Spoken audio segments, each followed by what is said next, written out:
Hello, this is Tom Knox with another carefamily.com quick tip. Taking the keys from mom or dad. Do you remember getting your first set of car keys? I do. Remember that independence you felt when you could get away from the house and at times get away from your family? Well, not surprisingly, one of the toughest days in a senior's life is when their keys are taken away and that feeling of independence is totally lost. You know, I find seniors get more upset and depressed over this issue than almost any other life change. According to the American Academy of Family Physicians, family members who are concerned about a loved one's ability to drive should immediately take action to assess the situation. But you know, some of us feel we can tell just by being in the front seat. Either way, it's good to look at the following factors when doing this. First of all, assess their recent driving history. Have they had multiple accidents? Sometimes you could tell by noticing dents in the fenders.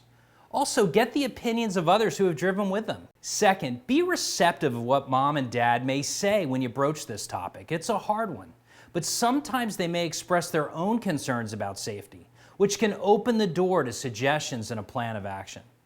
Third, ask the primary care doctor to review the medications, which is always a good idea. They may see that there's contradictions or overdoses or illnesses that may impact their ability to drive. You know, if it is determined that continuous driving could be dangerous to them or to others, here are some tactful steps you can take in having this conversation.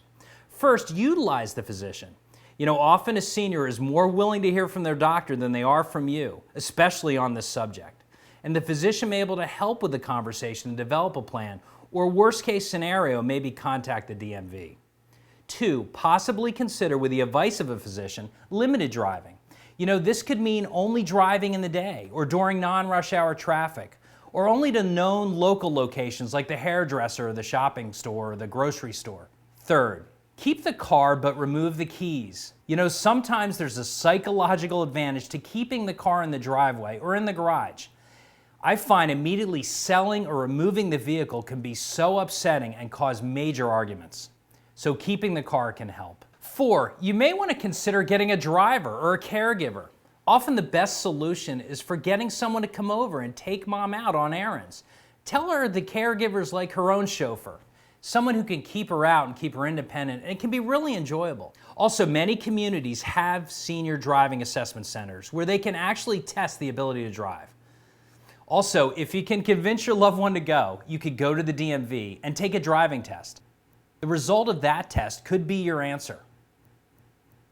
For more information on seniors and driving, go to carefamily.com.